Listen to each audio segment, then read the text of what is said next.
CMR shopping mall ప్రపంచ స్థాయి shopping అనుభూతి ఇప్పుడు మన పార్వతీపురంలో డిసెంబర్ 5న గొప్ప ప్రారంభం.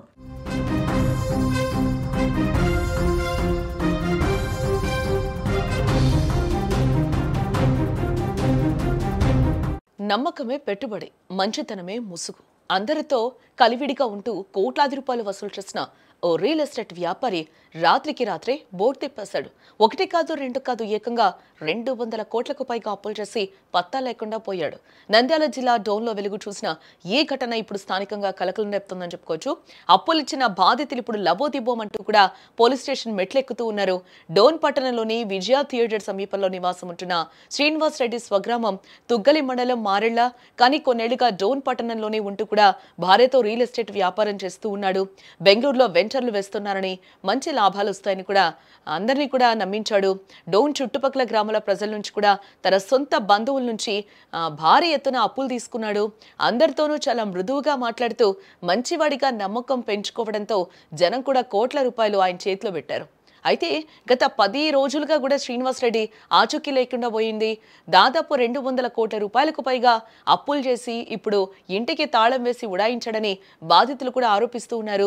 అతను పక్కా ప్లాన్ ప్రకారం ఈ మోసానికి పాల్పడ్డాడని అనుమానిస్తూ ఉన్నారు. తమ కష్టార్జితం అంతా పోయిందని, రోడ్డున పడ్డామని బాధితులు లబోదిబోమంటూ ఆవేదన వ్యక్తం చేస్తూ ఉన్నారు. పోలీసులు వెంటనే స్పందించి శ్రీనివాస్ రెడ్డి ఆచూకీ కనుక్కొని తమకు న్యాయం చేయాలని బాధితులు కూడా వేడుకుంటూ ఉన్నారు. ఇక ఇదే అంశానికి సంబంధించిన మరింత సమాచారాన్ని మా ప్రతినిధి కిరణ్ ఫోన్ లైన్ అందించే ప్రయత్నం చేస్తారు. ఎస్ కిరణ్. నంద్యాల జిల్లా డోన్ లో భారీ కుంభకోణం కలకలం రేపుతుంది. తుక్కలి మండలం మారెళ్ల గ్రామానికి చెందిన మారెళ్ల శ్రీనివాస్ అలాగే మాధవి దంపతులు బెంగళూరులో రియల్ ఎస్టేట్ వ్యాపారం చేస్తున్నామని చెప్పి నమ్మించి డోన్ లో అనేక మంది స్నేహితుల వద్ద అలాగే బడా బాబుల వద్ద మొత్తం డబ్బులు అయితే వాళ్ళైతే తీసుకోవడం జరిగింది. అయితే బెంగళూరులో వస్తు పేరుతో అతి తక్కువ ధరలకే ఇంటి స్థలాలు ఇప్పిస్తామని చెప్పేసి నమ్మ పలికించారు ఈ ఎవరైతే ఉన్నారో శ్రీనివాస్ రెడ్డి. ఈ వ్యాపారం నిర్వహణకు తెలిసిన వాళ్ళ మొత్తం బంధువులు కానీ అందరూ రాజకీయ నాయకులు, వ్యాపారస్తులు అలా మొత్తం మీద అందరితో కూడా కొన్ని కోట్లు వసూలు చేశారని చెప్పేసి అయితే తెలుస్తుంది. అయితే 15 రోజుల కిందట ఇండ్లు తాళం వేసేటట్టయితే సమాచారం తెలిసింది.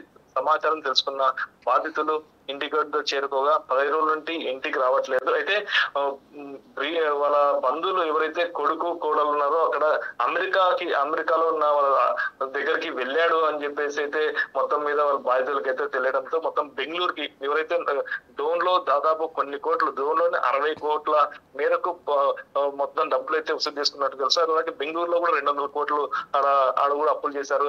ఇట స్థలాలు ఇస్తారని చెప్పి తక్కువ ధరలకి అని చెప్పేసి వసూలు చేశారని చెప్పేసి మొత్తం మీద బాధితులు మొత్తం బయటకు వచ్చేసి ఇక్కడ డబ్బు రాకపోవడంతో మొత్తం బెంగళూరుకి అయితే డోన్ నుండి బెంగళూరుకి బాధితులు అయితే స్వగ్రానికి అయితే చేరుకోవడం అయితే జరిగింది. మొత్తం మీద పోలీసులను అయితే ఇంకా బాధితులు ఆశ్రయించడం లేదు. అయితే ఈ డబ్బు ఇన్ని కోట్ల డబ్బులు అతనికి ఎలా ఇచ్చారనేది కూడా వాళ్ళు పోలీసులు ఎంక్వైరీ తెలుస్తుంది అని చెప్పేసి అనుమానం వ్యక్తం అవుతాయని చెప్పేసి బాధితులు కూడా ఎక్కడ చెప్పుకోలేని పరిస్థితుల్లో.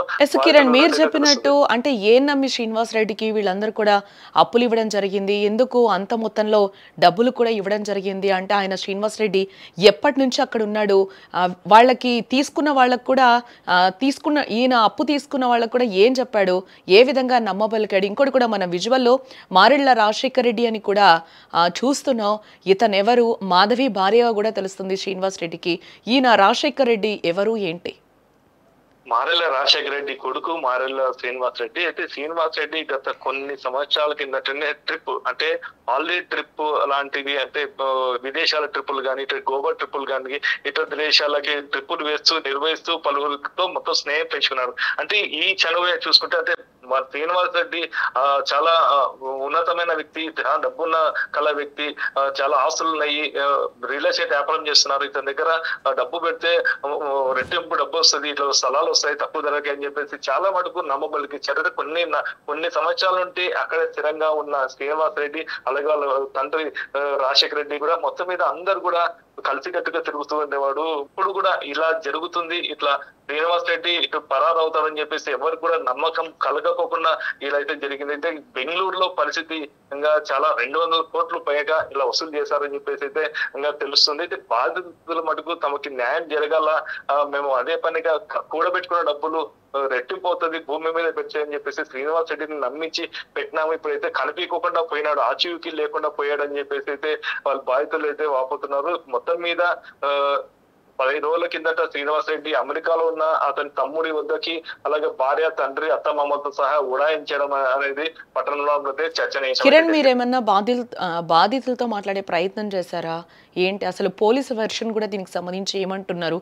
అంటే బాధితులు అయితే మాకు న్యాయం చేయాలని డిమాండ్ చేస్తున్న సిచ్యువేషన్స్ కనిపిస్తున్న నేపథ్యంలో ఎలాంటి హామీని ఇవ్వగలుగుతున్నారు పోలీసులు? ఏంటి బాధితులు అయితే డోన్ లో శ్రీనివాస్ రెడ్డి కనిపించకపోవడంతో 10 రోజుల నుండి బాధితులు మొత్తం కూడా అయోమయంలో పడడం జరిగింది. అయితే ఈ బాధితులు అందరూ కూడా కలిసి కట్టిన బెంగళూరులో ఉన్న నివాసంలో, అలాగే బెంగళూరు కూడా శ్రీనివాస్ రెడ్డి అక్కడ కూడా నివాసం ఉంది, అక్కడ కూడా వెళ్ళారు. అక్కడ కూడా ఎలాంటి ఆచూకీ లేదు, అక్కడ కూడా తాళం వేశారని చెప్పేసి అక్కడ కూడా 15 రోజుల కిందట లేదని చెప్పేసి తెలియడంతో బాధితులు ఇటు కంప్లైంట్ ఇవ్వాలా, లేదంటే కంప్లైంట్ ఇస్తే ఏ ఆధారం మీద ఎలా, వీళ్ళ దగ్గర ఏమేమి సాక్ష్యాలు ఉన్నాయి, అంటే వీళ్ళ దగ్గర చెక్కుల రూపంలో ఇచ్చారా వాళ్ళకి, లేదంటే కంపెనీ పేరు మీద ఇచ్చారా, వస్తో పేరు మీద కంపెనీ అయితే మొదలు పెట్టాడు, వస్తో పేరు మీద వీళ్ళు ఎలా డబ్బులు ట్రాన్స్ఫర్ చేశారు, వీళ్ళు చెక్కుల రూపంలో ఇచ్చారా, క్యాష్ రూపంలో ఇచ్చారా అనే పరిశీలనలో కూడా వీళ్ళు అయోమయంలో ఉన్నారు. ఇలాంటి సాక్ష్యాలు కూడా వీళ్ళు మొత్తం సాక్ష్యాలు ముందు పెట్టి పోలీసులు ముందు పెట్టేసి మేము ఇతని మీద చర్యలు తీసుకోవాలా, అక్కడ పోయినా అమెరికా పోయినా కూడా మా డబ్బులు మాకు వచ్చేటట్టు బాధితులు అడుగులు వేస్తున్నట్టు తెలుస్తుంది.